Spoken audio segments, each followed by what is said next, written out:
जो judicial custody है वो एक्सटेंड कर दी गई है नेक्स्ट 13 डेज। दोनों को पुलिस ने घर से अरेस्ट किया है। पुलिस द्वारा कोई भी पीसी रिमांड इन पांचों के पांचों मुलजिमों का नहीं मांगा गया। जिनकी कल अरेस्टिंग हुई थी उन्हीं को आज पेश करा गया है। जज साहब ने कल उनकी एक दिन की जुडिशियल कस्टडी दी थी, फर्दर आज उनको दोबारा पेश करा गया था और उनकी अब जो जुडिशियल कस्टडी है वो एक्सटेंड कर दी गई है नेक्स्ट 13 डेज। फर्दर जो बेल है वो कल के लिए लिस्टेड है बिफोर कंसर्न कोर्ट। सभी लोगों ने बेल फाइल किया है या जी सभी का। सर क्या आरोप लगाए गए, क्या बहस हुई कोर्ट में, क्या दलील रखी गई? सर अभी ये जो थे रिलीवर जज साहब थे, तो रिलीवर जज साहब के सामने जितनी बात होती है हम कस्टडी पे करते हैं, उसके अंदर आरोप प्रति आरोप का कोई मैटर वहां नहीं होता। फर्दर इसके अंदर एक बहुत बड़ा वायलेशन है ऑनरेबल सुप्रीम कोर्ट की जजमेंट का, सत्येंद्र कुमार अंतिल का, बिकॉज इस एफआईआर के अंदर कोई भी सेक्शन ऐसा नहीं है जिसके अंदर 7 साल से ऊपर की सजा हो। और सुप्रीम कोर्ट सत्येंद्र कुमार अंतिल में बड़ा क्लियर गाइडलाइन इशू करी है in para 73 and sub para C. It is a duty of IO to that 41A is a necessary procedure that should be followed by the IO. If any non-compliance, then accused is entitled to grant bail.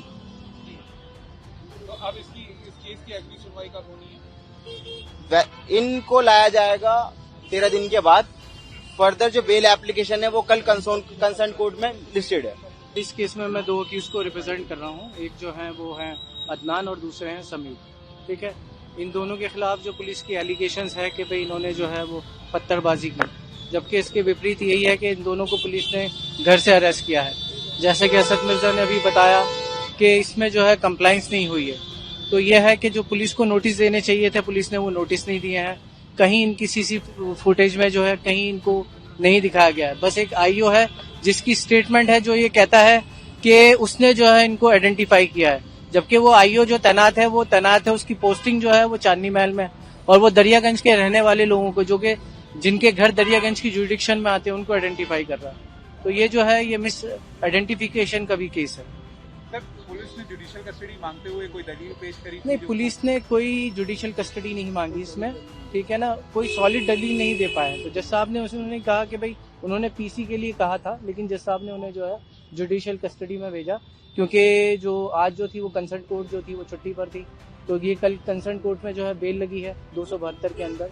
तो फिर देखते हैं कि भाई 2 बजे कल क्या रहता है। पुलिस द्वारा कोई भी पीसी रिमांड इन पांचों के पांचों मुलजिमों का नहीं मांगा गया और जुडिशियल कस्टडी 13 दिन की इनको दे दी गई है कोर्ट के द्वारा। और इनकी फैमिली की तरफ से, क्योंकि एक्चुअली क्या है, 5 लोगों को मैं रिप्रेजेंट भी कर रहा हूँ और 5 वकालतनामे मेरे ऑन रिकॉर्ड भी हैं इन 5 एक्यूज की तरफ से।